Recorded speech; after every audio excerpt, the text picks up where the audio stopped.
성경 보겠습니다. 예레미야 31장 35절입니다. 예레미야 31장 35절입니다. 제가 읽겠습니다.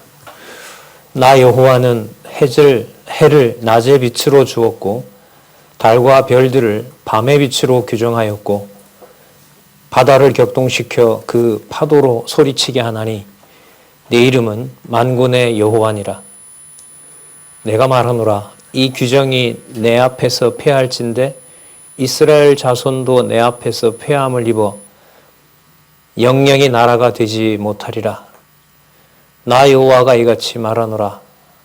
위로 하늘을 측량할 수 있으며 아래로 땅의 기초를 탐지할 수 있다면 내가 이스라엘 자손에 행한 모든 일을 인하여 그들을 다 버리리라. 여호와의 말이니라.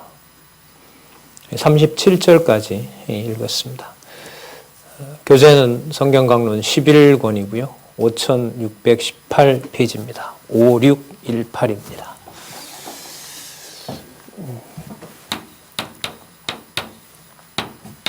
네. 자, 잠시 우리 정리하면서요. 오늘 살펴볼 내용들을 계속해서 봐가도록 하겠습니다. 잘 아시는 대로 지금 예레미야부터 에가서까지 예레미야가 뽑으며 심으심을 예언함으로써 메시아 오실 것을 예언해 주시는 내용입니다. 자, 이렇게 얘기를 하면은요, 밑에 있는 모든 기록들이 메시아에 대한 예언이구나라는 걸로 해석이 돼야겠죠. 어떤 낱말을 봐도 예언 내용이니까 물론 그 구약의 상황이 있겠죠. 선지자 예레미야 선지자가 기록했을 그 당시의 상황과 그 상황에 대한 여호와의 해석이 있는데 그게 전부 바로 메시아 예언이라는 거죠. 그럼 이 모든 것들이 신약에 성취될 내용이라는 겁니다. 이게 이제 공부해 나가는데 아주 중요한 방향인 거죠. 자, 일단 그 구약의 내용에 들어가서 좀 살펴보면은요. 심으심에 대한 예언이 30장에서부터 에가까지 나옵니다. 뽑으심은 1장에서부터 29장까지 나왔고요.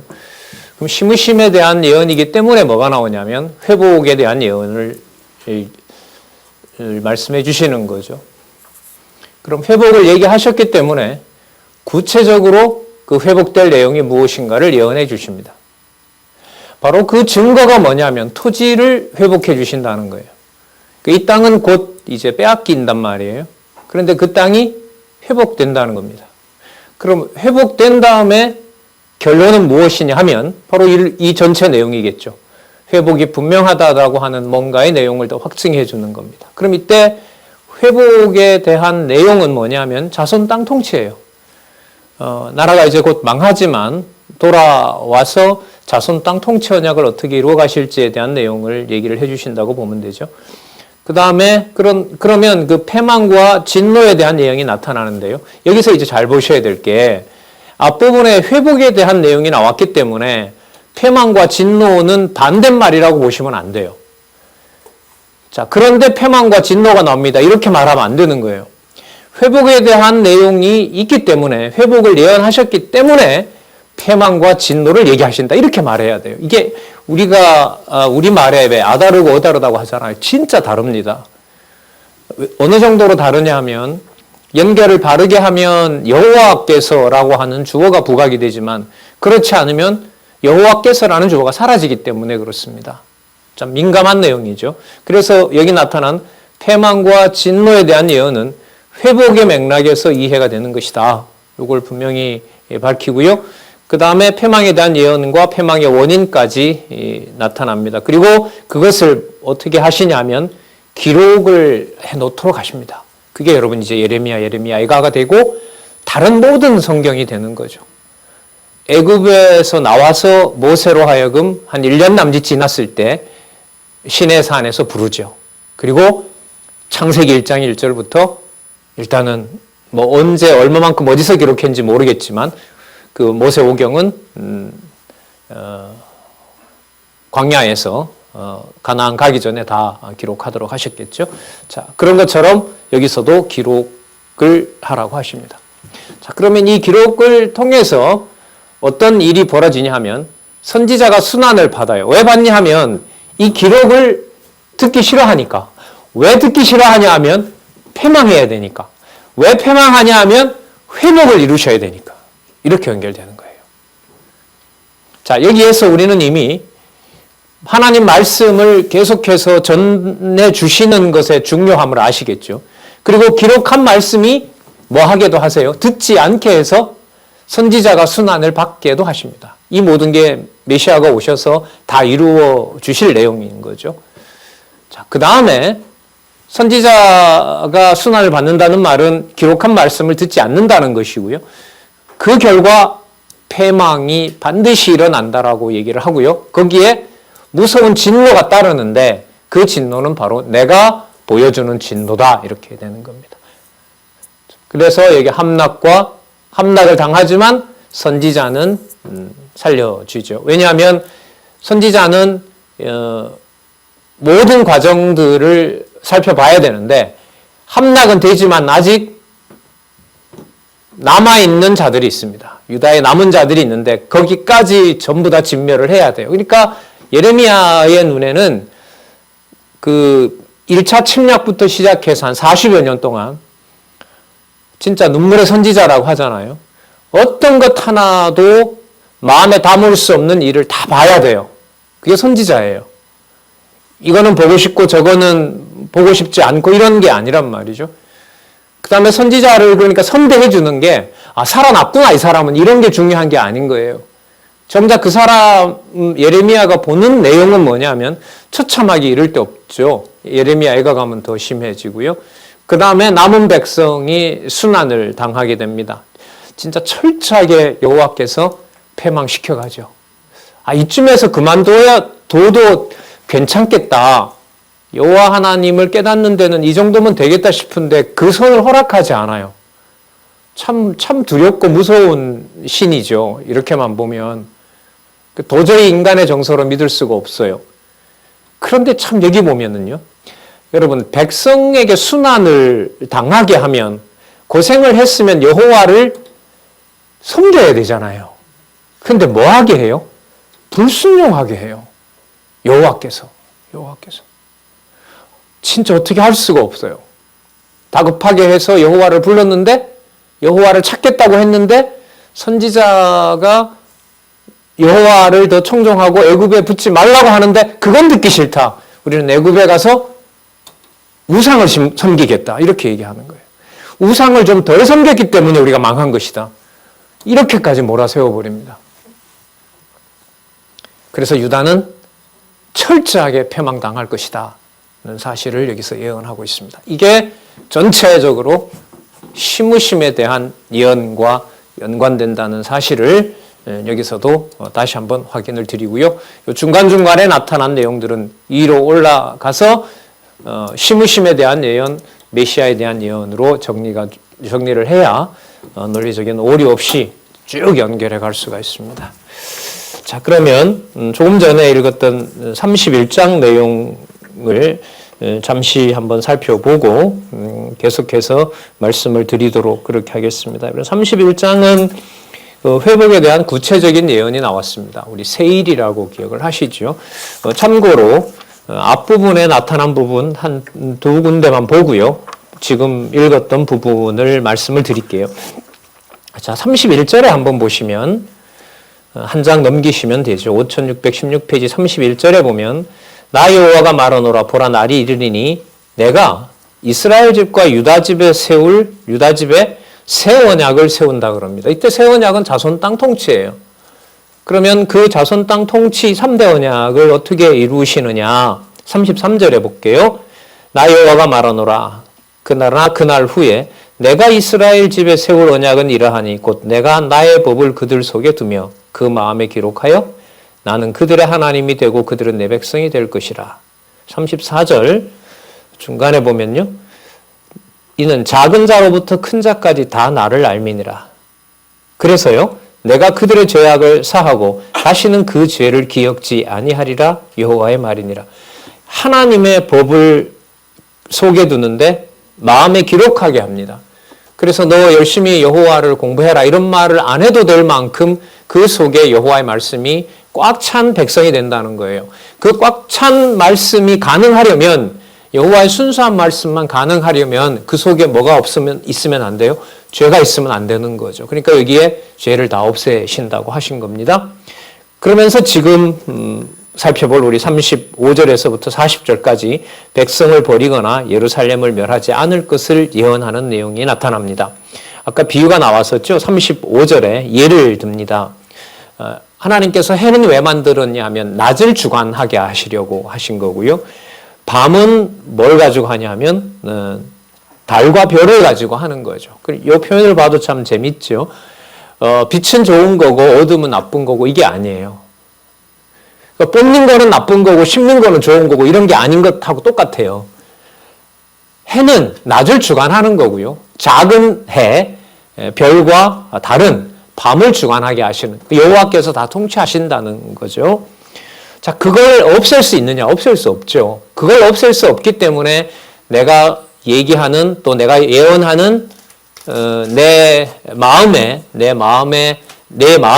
하나님의 법을 둔다는 그 새 일도 반드시 내가 이루겠다는 것을 확증해 주고 있습니다. 38절에 보시면 날이 이르는데 회복의 날이겠죠. 그때는 그 하나넬 모퉁이부터 하나넬 망대에서부터 모퉁이 문까지 여호와를 위하여 건축할 것이라. 여러분 조금 전에 내용이 뭐였냐면 자손 언약과 연관이 되었었죠. 그 마음에서부터 하나님만 바라보게 하는 하나님을 알고 있는 자녀로 만든다 그랬습니다. 뿐만 아니라 여기 보면 여호와를 위하여 건축한다고 했죠. 그러니까 성의 규모라든지 성전의 규모라든지 그 모든 것들이 여호와를 위하여 여호와께서 건축하시는 거예요.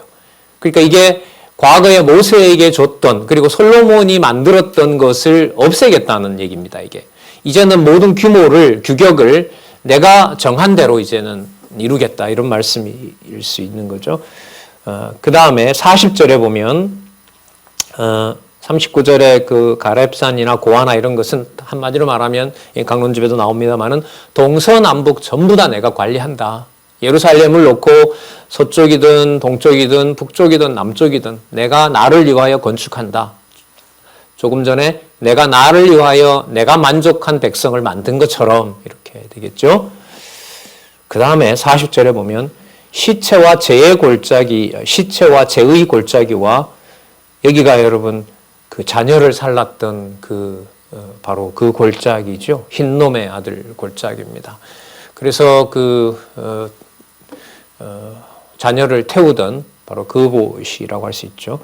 자, 그곳을 포함해서 기드론 시내에 이르는 데까지 동편 말문 모퉁이 이르기까지 모든 밭에 이르리니 자, 중요한 개념이죠. 여호와의 성지가 된다 그럽니다.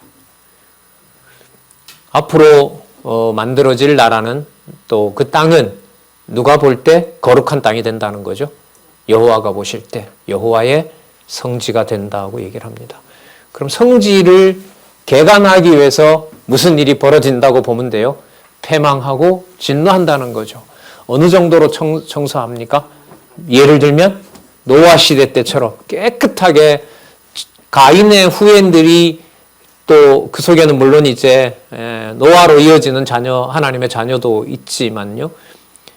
가인에게 타락한 아담과 가인의 후예들이 망쳐버린 그 땅을 전부 심판했던 것처럼요. 진짜 세례를 줘버렸잖아요. 물 안에 넣어버리고 했던 것처럼 바벨론 포로에서 돌아와서 여호와의 성지로 만들기 위해서는 어떤 일체의 더러운 것도 허락하지 않으시겠다는 거죠. 그 맥락에서 뭘 이해할 수 있냐면 패망을 이해해야 된다는 거죠. 가장 나쁜 것이라는 게 이런 맥락에서 보면 여호와의 성지, 여호와께서 가장 좋아하는 것을 이 땅에 보여주기 위한 과정이라고 보시면 돼요. 우리가 어떤 자기 인생에 대해서 그때가 최악이었어. 거기까지만 말하면 예레미야의 심으심에 대한 내용이 통째로 날아갑니다. 진노와 패망과 진노는 여호와의 성지를 만들기 위한 여호와 하나님, 만군의 여호와 이스라엘 하나님의 준비 작업입니다. 우리가 물론 감당할 수 없는 사건이지만은요.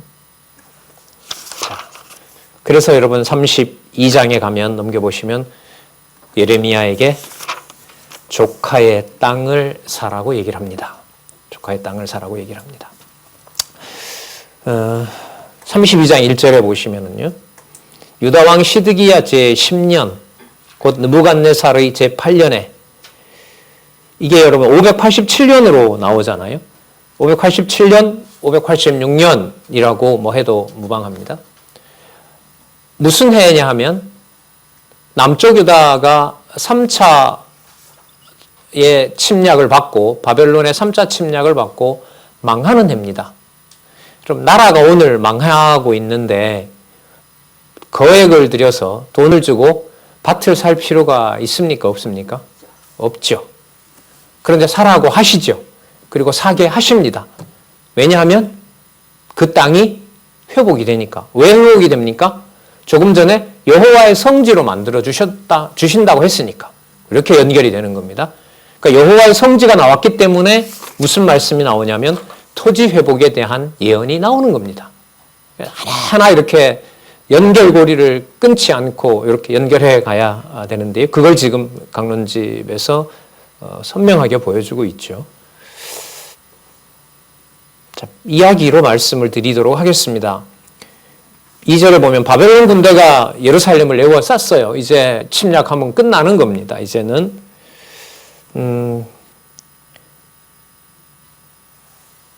밑에서부터 세 번째 본문요. 5절이라고 기록은 안 돼 있는데 본문 밑에서부터 네 번째 줄에 볼게요. 시드기야가 나의 권고할 때까지 거기 있으리라. 나 여호와가 말하노라. 너희가 갈대아인과 싸울지라도 승리치 못하리라 하셨다 하였더니 유다왕 시드기야가 가로되 내가 어찌 이같이 예언하느뇨 하고 그를 가두었습니다. 예레미야를 가두었습니다. 망한다고 하니까. 자, 그런데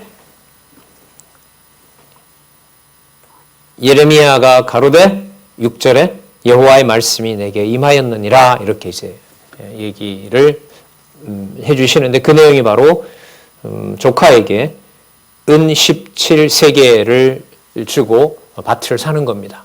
물론 여기 이제 증인도 있습니다. 9절을 보도록 하겠습니다. 그 삼촌이겠죠. 삼촌 살룸의 아들 하나멜이니까요. 자, 보겠습니다.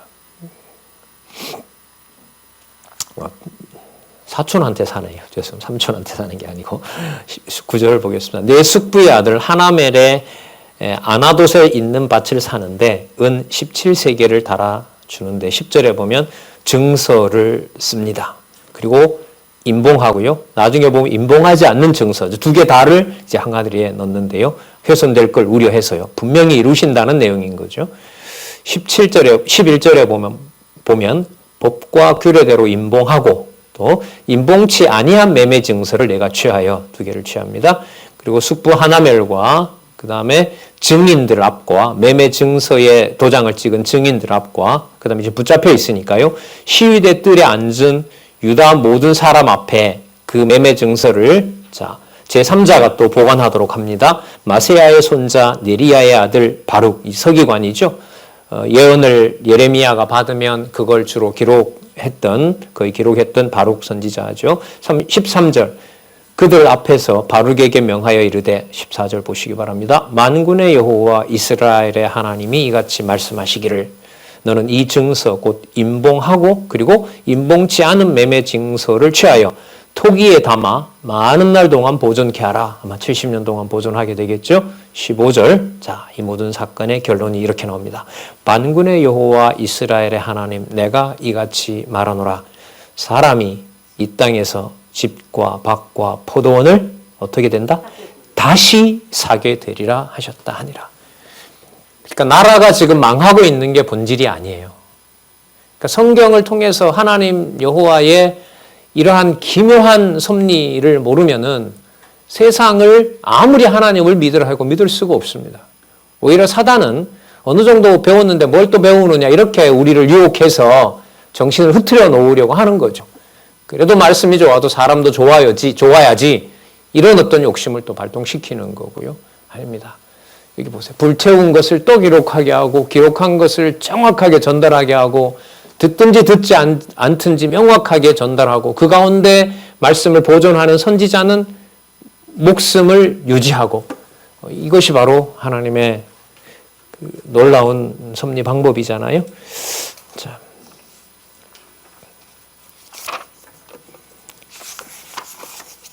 그러면 여러분 나라가 빨리 망해야 되겠어요? 천천히 망해야 되겠어요?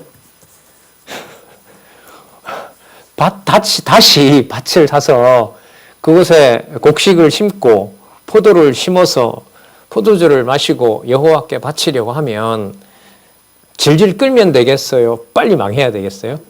그렇죠. 망하는 것이 그러면 뭐와 연관이 된다는 거예요? 심으심과 관계가 된다는 거예요. 사람이 할 수 없지만 택한 백성이 들었을 때는 이게 끝을 내시는 게 아니구나. 이 말씀에 대한 믿음이 생기도록 하겠죠. 그래서 예레미야는 증서는 받기는 받았는데 여러분 그 증서가 이루어지려면 나라가 어떻게 돼야 돼요? 반드시 망해야 되잖아요. 그럼 반드시 망하는 나라에 대해서는 예레미야가 박수 칠 수는 없잖아요.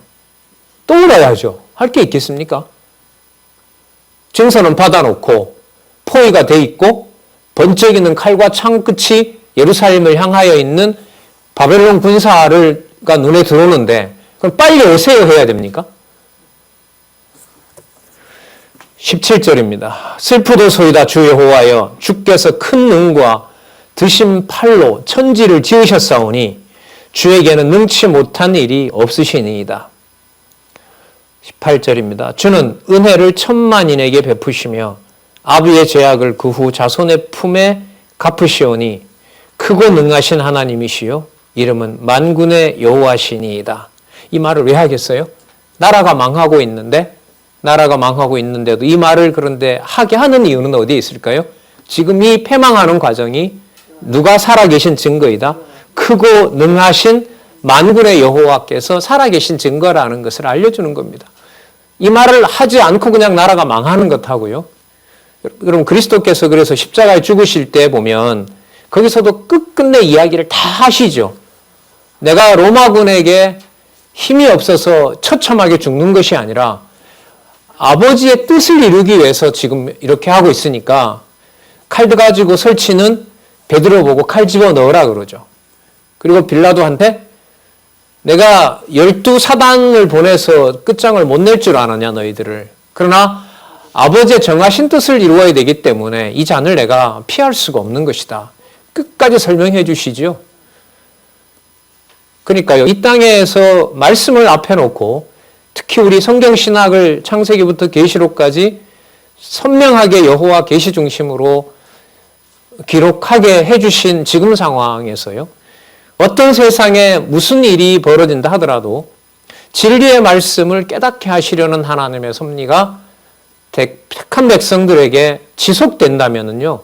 이것은 다른 것과 비교할 수 없는 하나님의 나라가 이 땅에 이루어진 분명한 증거인 겁니다.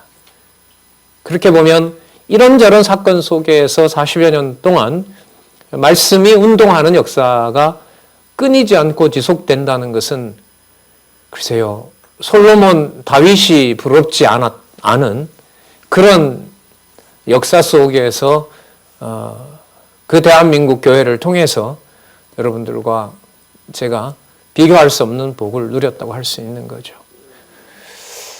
물론 이제 우리 선배들은 많은 빚값을 지불하고요. 순교의 값을 지불하고 이 땅에 미리 묻히도록 하셨지만요.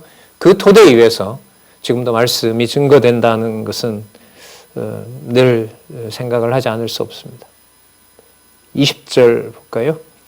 주께서 그렇죠. 주어를 돌아올 수밖에 없어요. 주어인 만군의 여호와 이스라엘 하나님으로 돌아올 수밖에 없게 합니다. 아까 약속은 분명히 주어졌습니다. 돌아와서 땅 사게 된다. 샀던 땅을 다시 찾게 되고 하지만 지금 망하고 있는 상황이고 그 두 가지 사실을 함께 여호와라는 이름에다가 담는 거죠. 약속대로 이루시는데 처참하게 죽어가야 될 상황은 여호와여 어찌합니까?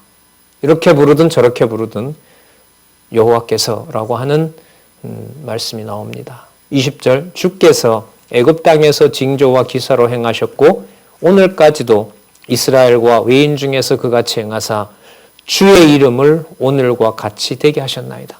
그러니까 나라 망하는 게 본질이 아니라 누구의 이름이 드러난 사건입니다. 주의 이름. 그런데 너무너무 처참하게 당할 것입니다. 멸망할 것입니다. 여호와여. 계속해서 그 사건들이 연이어질 것입니다.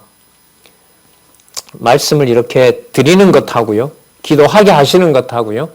그냥 억장이 무너지고 속이 터져서 그냥 죽는 것하고는 천지차이인 거죠. 머릿속에 여호와를 기억하게 해주시는 것하고요. 몸만 고난한 것하고 차이는 우리 복지관에 계신 어른들은 더 깊이 아마 생생하게 이 교회 역사 한 10여 년을 보고 계셨다고 생각을 합니다.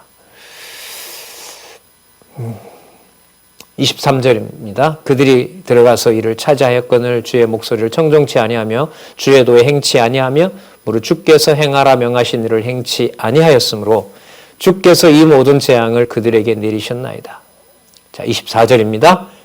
보옵소서 이 성을 취하려 하는 자가 와서 흉벽을 쌓았고 칼과 기근과 연병으로 인하여 이 성이 이를 치는 갈대아인의 손에 붙임 바 되었으니 그 다음 보시기 바랍니다.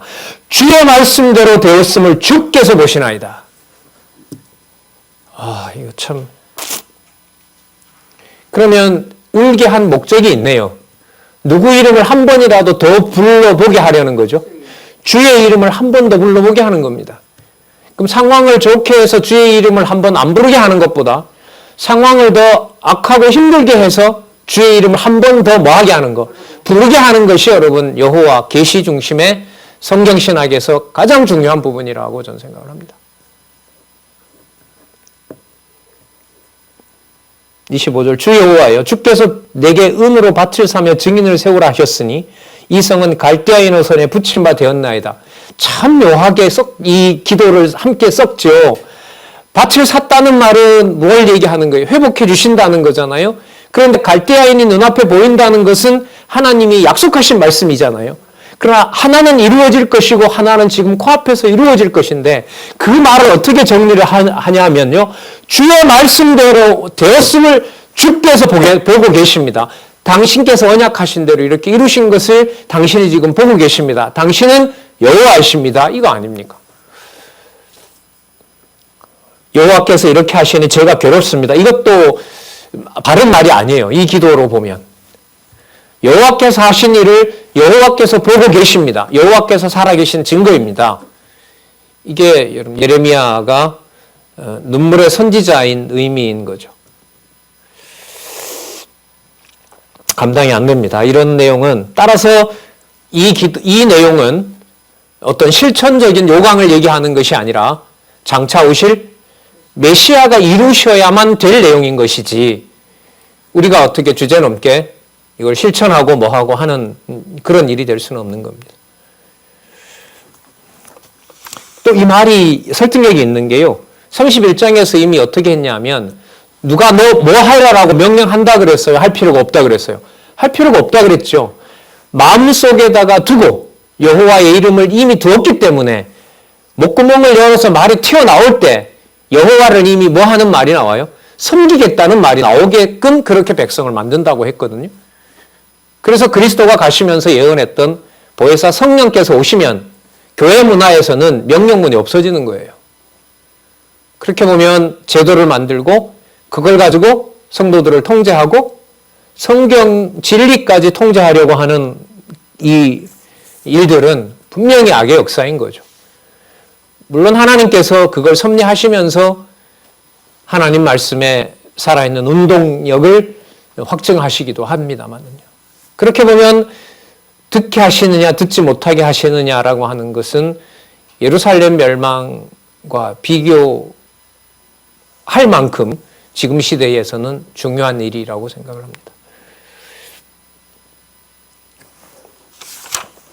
여호와께서 뭔가 말씀해 주셔야겠죠.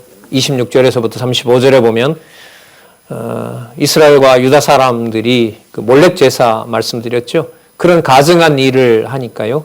예루살렘 성을 이방에 붙이겠다고 예언합니다. 몰렉에게 드리는 성전을, 그 우상 신당을 두면 되겠어요? 없애야 되겠어요? 없애야죠. 그래서 지금 내가 청소하고 있는 중이다. 제발 좀 울지 마라. 이런.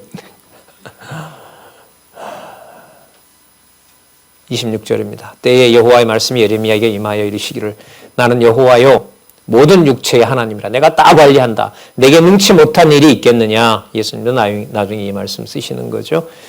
자, 28절에 보면 내가 이 성을 갈대아인의 손과 바벨론 왕 느부갓네살의 손에 붙일 것인즉 그들이 취해갈 것이다. 왜냐하면 29절에 보면 그들이 와서 이 성읍을 불에 놓고 짚고 지붕에서 바알을 분향하며 다른 신들에게 제사를 드려 나를 경록해 한 집을 청소할 것이다. 그냥 두란 말이냐? 아니지 않느냐? 자, 30절입니다. 이는 이스라엘 자손과 유다 자손이 예로부터 내 목전에 악만 행하였습니다. 다 없애야 돼요. 이제는 방법이 없어요. 그럼 여호와 이름은 어떻게 됩니까? 이미 시편에 살펴봤죠. 여호와의 이름 네 마음에 앞으로 둘 거니까 없어졌다고 하지 마라. 단 내가 만들어줘야 되는 거기 때문에 지금 보면 여호와 이름은 없는 것이다. 이런 거 아닙니까? 청소하는 70년 동안은 어느 백성 하나라도 여호와의 백성의 의로움은 없어요. 70년 동안 바벨론에 자라고 있는 거죠. 예루살렘에는 없는 거예요. 그러나 없다고 하면 안 된다는 거죠. 여호와가 안 계신다고 말하면 안 된다는 거죠.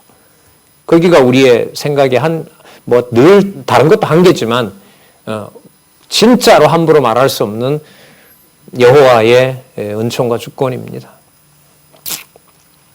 악만 행하였노라. 이스라엘 자손은 그 손으로 만든 것을 가지고 나를 경록해 한 것뿐이니라.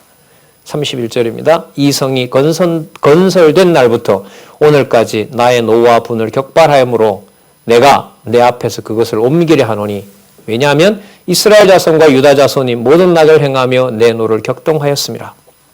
한번 보세요. 그 다음에 그들과 그들의 왕들과 그 방백들과 제사장들과 선지자들과 유다 사람들과 예루살렘 거민들이 다 그러하였느니라. 그러면 다 청소해야죠. 그리고 새로 만드셔야 돼요. 그들이 등을 내게로 향하고 얼굴을 내게로 향치 아니하며 내가 그들을 가르치되 부지런히 가르칠지라도 그들은 교훈을 받지 않고 34절 내 이름으로 일컬음을 받는 집에 자기네들의 가증한 물건을 세워서 그 집을 더럽게 하며 35절 흰놈의 아들의 골짜기에 바알의 신당을 건축하였으며 자기들의 자녀를 몰렉의 불에 지나가게 하였습니다. 지나가게 하는 정도가 아니라 그 불에다 놓고 그냥 뒹굴게 해버린 거죠. 아이가 비명을 지르면서 죽어가게 한 거잖아요. 그래서 지금 이게 청소하는 것이고 31장, 32장에서 얘기했던 바로 그 언약을 앞으로 내가 성취해 줄 것이다. 그게 여러분 그 다음 내용입니다. 32장 36절에서부터 44절 참 중요한 내용입니다. 이 31장에서도 강조를 한번 했죠. 32장에서는 예를 보여줬죠. 33장 지금 여기 36절에서부터 44절 잘 보시기 바랍니다. 진짜 통으로 다 외워버렸으면 좋은 너무너무 중요한 말씀들이 여기 나타납니다. 그러나 이스라엘 하나님 나 여호와가 너희에 말하는 바 칼과 기근과 연병으로 인하여 바벨론 왕의 손에 붙임 바 되었다는 이 성에 대하여 이같이 말하노라. 쓸어버리는 게 아니다. 내가 청소하고 내가 여호와의 성지로 만들기 위한 작업을 하고 있다. 37절 보라. 내가 노와 분과 큰 분노로 그들을 쫓아내 보내었던 모든 지방에서 그들을 모아 이곳으로 다시 인도하여 안전히 거하게 할 것이라. 여호와의 성지니까요. 38절 그들은 내 백성이 되겠고 나는 그들의 하나님이 될 것이며 너무너무 중요한 구절이죠. 출애굽기 신명기 소개해 드렸었죠. 그 구절에서 계속해서 그 구절을 지금 여기서 확증해 주고 있는 내용입니다. 39절입니다. 내가 그들에게 또 나옵니다. 한 마음과 한 도를 주어 자기들과 자기 후손의 복을 위하여 항상 나를 경외하게 하고 왜 마음에서부터 만들어냈기 때문에 그러니까 새로운 백성을 만들겠다는 것이고요. 새로운 백성들이 사는 새 땅을 만드시겠다는 것이고요. 그 땅이 여호와의 성지가 된다는 것입니다. 이게 메시아가 오셔서 말씀하신 천국이고요. 바로 이 땅에 실현된 영원한 하나님의 통치국가라고 할 수가 있습니다. 복을 위하여 항상 나를 경외하게 하고 내가 그들에게 복을 주기 위하여 그들을 떠나지 아니하리라 하는 영원한 언약을 그들에게 세우고, 영원한 언약은 뭐냐면 하늘에 속한 비밀을 이 땅에 실현하는 것이 영원한 언약입니다. 이 땅을 초월하 있는 영원한 언약이 아니고요. 지금 이 말씀하시는 것을 보면 한 마음에다가 한 돌을 심어준다고 했기 때문에 영원한 언약이라고 하는 것이 어떻게 되는 겁니까? 하늘로 가버리는 것이 아니라 새로운 백성 안에 거하게 된다는 겁니다. 여러분 구체적인 증거가 바로 진리와 은혜가 충만한 그리스도가 아버지의 이름으로 오시는 거예요. 요한복음의 핵심이죠. 네. 그리고 이 땅에서 영원한 언약을 성취하시는 겁니다. 영원한 언약을 그들에게 세우고 나를 경외함을 또 나옵니다. 그들의 마음에 두어 나를 떠나지 않게 하고 내가 기쁨으로 그들에게 복을 주되 정령이 나의 마음과 정신을 다하여 그들을 이 땅에 심으리라. 반드시 이 땅에 심어놓는데 새로운 백성으로 심어놓겠다. 자, 그러니까 여러분 제가 그런 말씀드렸죠. 선지서는 이미 예수에 의한 성취 부분이 뭐하고 있다? 시작하고 있는 내용이다. 그리스도가 이 모든 내용을 복음서를 통해서 다 확증해 주시잖아요. 나 여호와가 이같이 말하노라. 42절요. 내가 이 백성에게 이 큰 재앙을 내린 것 같이 허락한 모든 복을 그들에게 내리리라. 자, 좋죠? 44절. 베냐민 땅과 예루살렘 사방과 유다 성읍들과, 자, 여호와의 성지가 다 되는 겁니다.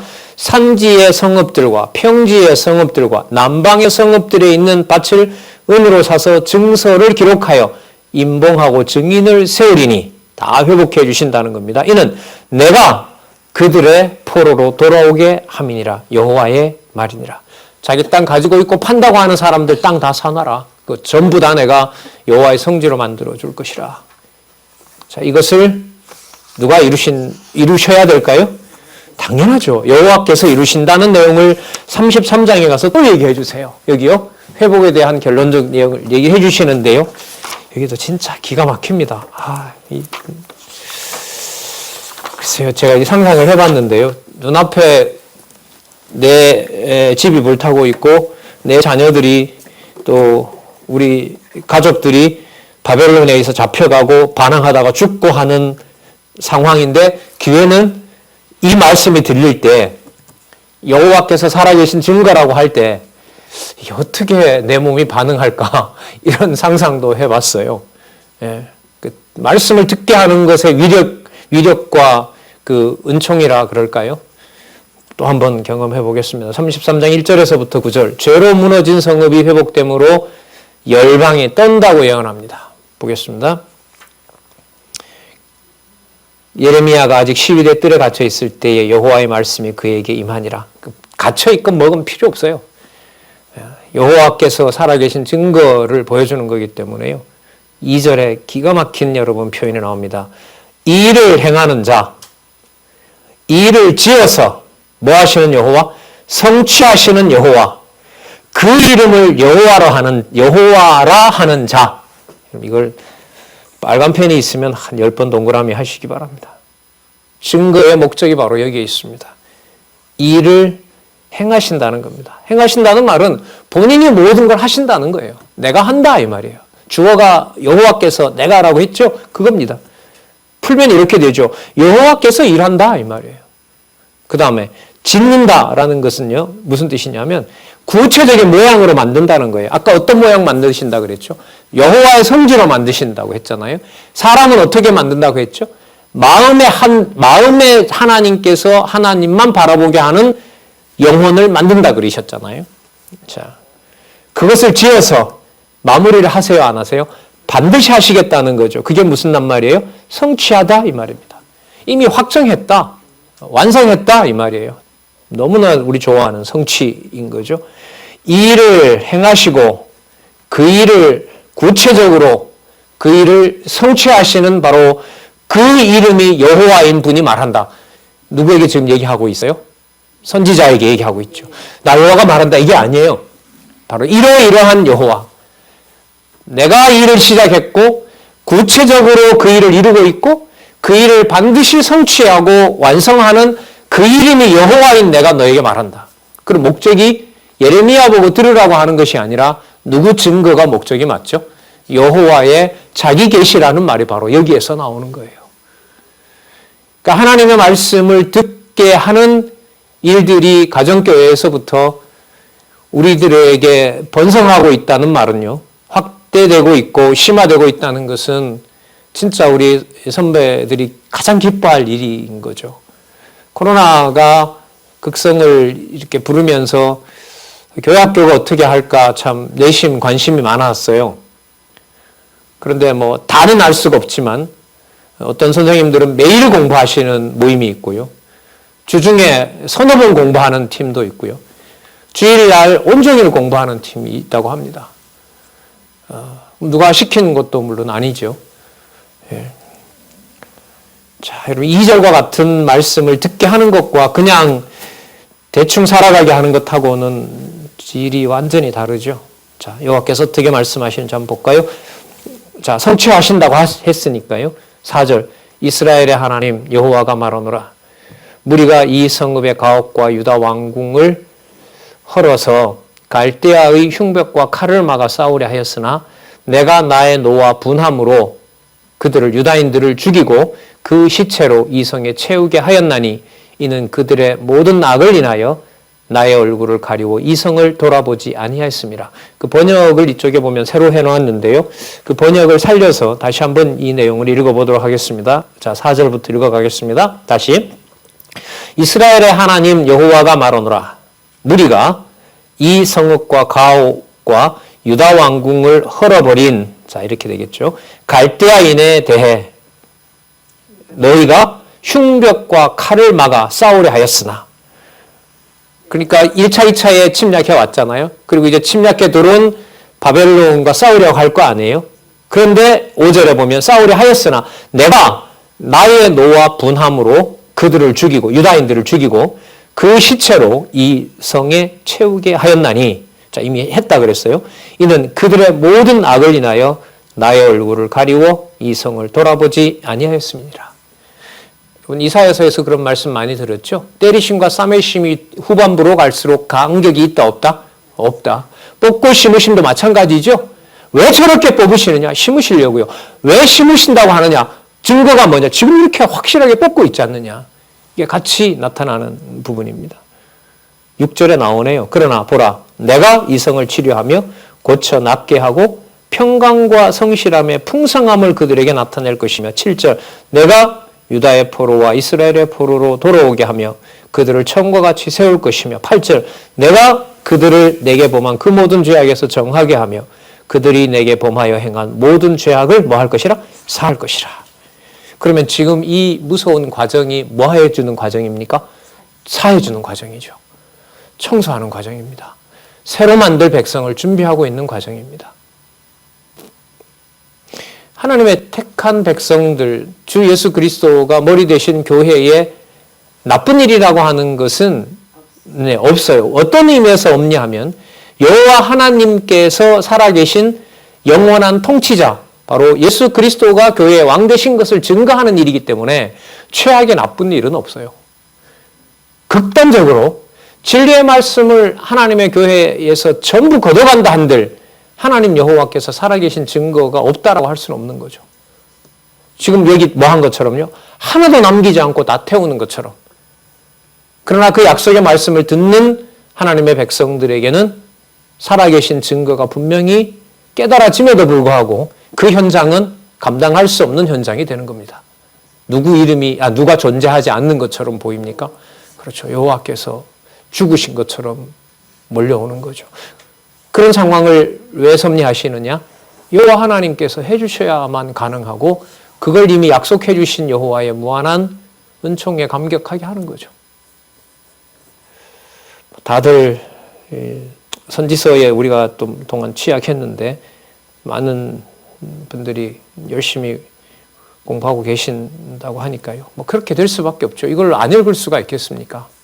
진짜 보고 싶지요, 사실. 9절 이 성읍이 세계 열방 앞에서 내게 뭐가 된다 그래요? 기쁜 이름이 될 것이며 찬송과 영광이 될 것이요. 지금 그 과정입니다. 그들은 나의 이 백성에게 베푼 모든 복을 들을 것이요. 나의 이 성읍에 베푼 모든 복과 모든 평강을 인하여 두려워하며 떨리라. 야, 저렇게 끝난 줄 알았던 유다가 어떻게 된다? 성전을 짓네? 성곽도 짓는 거야? 53일인가요? 53일 만에? 이게 도대체 말이 되는가? 온 열방이 에스라, 느헤미야, 여러분, 에스더에서 놀라서 떨게 하시잖아요. 여러분, 그리스도가 오셔서 하신 일 아니겠습니까?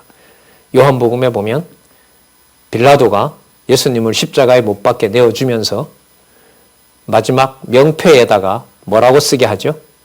나사렛 예수, 이스라엘의 왕. 딱 이렇게 했습니다. 당시에 로마인들이 알아볼 수 있도록 라틴어도 쓰고 있고요. 라틴어도 써놓으라 그러고요. 신약 성경이 기록될 당시에 주요 언어였던 헬라어도 적어 놓으라 그러고요.